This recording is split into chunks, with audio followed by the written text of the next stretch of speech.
বিয়েবাড়ি যেতে কার না ভালো লাগে, তো তার মধ্যে আমিও একজন। তো হ্যালো এভরিওয়ান, আসসালামু আলাইকুম। তোমরা সবাই কেমন আছো?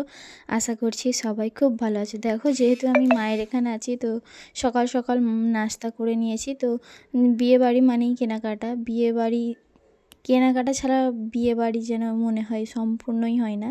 তো যাই হোক, তো দেখো কিছু কেনাকাটা করেছিলাম তোমাদের দাদা ভাইয়ের, তো আমার মেয়েদেরও ছিল। তো যাই হোক, ফার্স্ট দেখো একটা জিন্সের প্যান্ট কিনেছে, আর এই যে এই শার্টটা নিয়েছে। তো এই শার্টটা আমার খুব পছন্দের একটা শার্ট, তো তোমাদের দেখিয়ে দিলাম। তো আর এর মধ্যে কিছু তোমার দাদা ভাইয়ের পার্সোনাল জিনিস ছিল, তো সেইগুলো আর তোমাদের দেখালাম না। তো যাই হোক, তো আমি কিছু কসমেটিক কিনেছি, চলো তোমাদের সেগুলো দেখিয়ে দিই। তো আমি সেরকম কিছু কিনিনি, তো আমার সব কিছুই আছে, তবু টুকটাক যেগুলো ছিল না সেগুলোই নিয়েছি। তো ফার্স্ট চলো তোমাদের এবার দেখিয়ে দেওয়া যাক। তো ফার্স্ট দেখো, আমি এই ম্যাট লিপস্টিকটা নিয়েছি। তো আমি এগুলো সব আমার মামার কাছ থেকেই নিয়ে থাকি, আমি বাইরে থেকে কোনো কিছু কিনি না। দেখো, এই নিভিয়া সফট ক্রিমটা নিয়েছি, যেহেতু শীত পড়ে গিয়েছে। তো তারপরে দেখো, এই মেহেন্দিটা নিয়েছিলাম মায়ের জন্য, তো ওখানে এখন যাওয়া হয়নি, তো যাব আজকে, গিয়ে দিয়ে দেব। তারপরে দেখো, এই নিভিয়া এই বডি স্প্রেটা নিয়েছি। তো এর সেন্টটা কিন্তু আমার খুব সুন্দর লেগেছে, খুব ভালো মিষ্টি একটা সেন্ট। তো আমি একবার দেখছিলাম, তো খুব সুন্দর একটা সেন্ট। তো যাই হোক, এরপরে তোমাদের দেখাচ্ছি, চলো।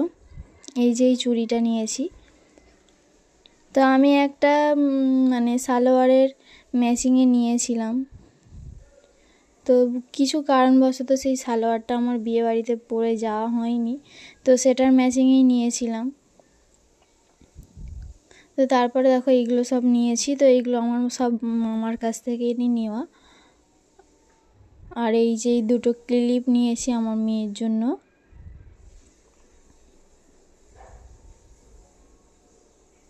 তারপরে দেখো, এই যে এই ল্যাকমি ফাউন্ডেশনটা নিয়েছি। তারপরে এই যে দুটো টিপের পাতা নিয়েছি। তারপর এই যে চুড়িটা নিয়েছিলাম, যে ওই যে চুড়িটা তোমাদের দেখাচ্ছি, দাঁড়াও। আর এই যে টিপের পাতাগুলো নিয়েছি, টিপতে আমি সেরকমভাবে পরি না, তবুও বিয়েবাড়ি ছিল বলে নিয়েছি। তো যেহেতু বিয়েবাড়ি যাব, এখন প্রায় 10:30 11টার মতন বেজে গিয়েছে, আর তোমাদের দাদাভাই গিয়েছে গিফট কিনতে। তো আমি সেই ফাঁকেই তোমাদের সঙ্গে গিফটগুলো একটু শেয়ার করে দিলাম। তো আর এই দুলটা নিয়েছি, তো এই দুলটার কিন্তু দাম খুবই কম, খুব বেশি না। আমরা যেখান থেকে কিনি, যে দোকান থেকে, তার তুলনায় আমার কাছে মনে হয়েছে এই দুলটার দাম অনেকটাই কম। তো আমি সেই জন্যই আমার সব কিছু আমার মামার কাছ থেকে নিয়ে থাকি। তো তারপরে দেখো, এই যে চুড়িটা, তো মায়ের হাতের সাইজটা খুবই ছোট, সেই জন্য অনেক খোঁজাখুঁজির পর এই চুড়িটা নিয়েছি ওনার সালোয়ারের ম্যাচিংয়ে। তো জানি না ওনার এখন পছন্দ হবে কি না, তো এখন উনি দেখেনি, তো আমার পছন্দ অনুযায়ী নিয়েছি। তো তারপরে দেখো, বাড়িও এসে গিয়ে বিয়েবাড়ি চলে এসেছি। তো তোমাদের দাদাভাই ওখানে গাড়িটা পার্কিং করছে। তো বিয়েবাড়িটা বেশি দূরে নয়, আমাদের বাড়ি থেকে 5 থেকে 10 মিনিটের পথ। তো বিয়েবাড়ি চলে এসেছি, আর মা আগে চলে এসেছিলো, তারপর আমরা আসলাম। তো চলো এবারে বিয়েবাড়ি যাওয়া যাক। তো দেখো, এসে গিয়েছি, এবারে মা ওখানে বসেছিল, তো মাকে ডাকলাম যে এসো। মা আসছে, এবারে আমরা যাব নতুন বউয়ের সঙ্গে দেখা করতে। তো খুব সুন্দর ডেকোরেশন করেছিল, খুব ভালো লেগেছে আমার। আর এই যে দেখতে পাচ্ছ, এটা হচ্ছে বউয়ের বড় যা। আর এইখানে দেখতে পাচ্ছ সব গোলাপি পরি, সাদা পরি, সবুজ পরি সব সেলফি নিচ্ছিল। তো যাই হোক, এবার আমরা যাচ্ছি নতুন বউয়ের সঙ্গে দেখা করতে। তো মা আগে যাচ্ছে, তারপর আমি যাচ্ছি। তো দেখো, এখানে আমার দেওরও রয়েছে, আর তোমাদের দাদাভাই আগে পরিচয় করে নিল, আর এখানে বরের সাথে আমি পরিচয় করছিলাম বউয়ের সাথে।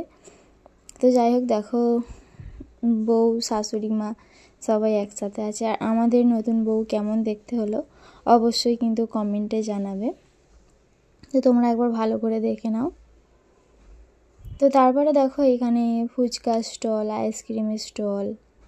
তারপরে তো আমার শাশুড়ি মাকে একবার দেখাচ্ছিলাম তোমাদের, দেখো বসেছিল। তো যাই হোক, ফুচকা স্টল, আইসক্রিম, পকোড়া, মিষ্টি পান, কোক সব কিছুই ছিল।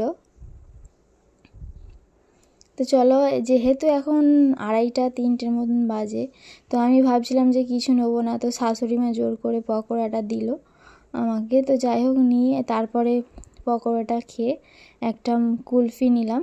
তো তারপরে তোমাদের দাদাভাই বলছিল যে একটু ঠান্ডা ঠান্ডা খাওয়া হোক। তো আমি ভাবলাম যে খাবো না। তারপরে বললো যে না, একটা ট্রাই করে দেখো। তো এসে গিয়েছি, তো তোমাদের দাদাভাইকে বলছি যে ঠিক আছে, একটা নাও, আমি ট্রাই করে দেখব। তো দেখো ডেকোরেশনগুলো কত সুন্দর করেছে, আর খুব সুন্দর, কিন্তু এটা বাড়ির মধ্যেই সব কিছু। তো তোমাদের দাদাভাই দেখো নিল, এবার আমি একটু ট্রাই করে দেখব। তো জিনিসটা ভালো ছিল, কিন্তু আমার অতটা ভালো লাগেনি। তো যেহেতু বললাম না দেরি করে এসেছি আমরা, তো এখন প্রায় 3:30টের মতন বাজে। তো এখন আমরা খাওয়া দাওয়া করতে বসবো। দেখো এখানে আমরা 4জন বসে পড়েছি, আমি, তোমাদের দাদাভাই, আমার দেওর আর আমার মেয়ে, আর মা আর আমার ছেলে পাশে বসেছে। তো তোমাদের মেনু কার্ডটা একবার দেখিয়ে দিই চলো। তো এখানে দেখে নাও কী কী মেনু কার্ড আছে। তো ফার্স্ট আমাদের এখানে দেখো বসে পড়েছি 4জনে, আর ওই দিকে সবাই আছে। তো ফার্স্ট আমাদের এখানে দিয়ে গেল নুন আর লেবু, তারপরে দিয়ে গেল স্যালাড। তো তোমাদের দাদাভাই খাচ্ছে দেখো। তো আমাকেও দিয়ে গিয়েছে দেখো চিকেন সাডে বা চিকেন কাটি কাবাব, যাই হোক সব একই। তো তারপর আমি টেস্ট করে দেখলাম, তোমাদের দাদাভাইকে বললাম যে কেমন। তো এটা ভীষণই সুন্দর ছিল খেতে। তো তারপরে দেখো ওখানে দিয়ে দিল নান পুরি, আর এখানে দিয়ে দিচ্ছে যে মাটন কষা।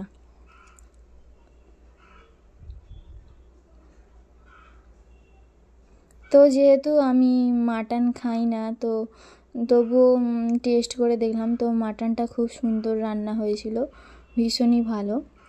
তো দেখো খাওয়ানো শেষ হতে হতে আবার এখানে রাইস দিয়ে গেছে, তো কিছু করার নেই, খেতে হবে। তো আমি একটা না শেষ করতে করতে দেখো আরেকটা দিয়ে গেল। তো যাই হোক, দেখো এবারে খাওয়া শুরু করে দিয়েছি। তো চলো তোমাদের এবারে দেখিয়ে দিই বউয়ের রুমটা। তো দেখে নাও, আমার তো খুবই ভালো লেগেছে। তো আজকের ভিডিওটা বেশি বড় করলাম না, এই পর্যন্তই। তো আজকের ভিডিও যদি তোমাদের কিছু ভালো লেগে থাকে তাহলে লাইক করবে, কমেন্ট করবে, আমার চ্যানেলটা সাবস্ক্রাইব করবে। আবার দেখা হবে পরের ভিডিওয়। ততক্ষণ তোমরা সুস্থ থাকবে আর ভালো থাকবে, আর আমার ভিডিও অবশ্যই দেখবে, আর একটা লাইক, কমেন্ট, শেয়ার করবে।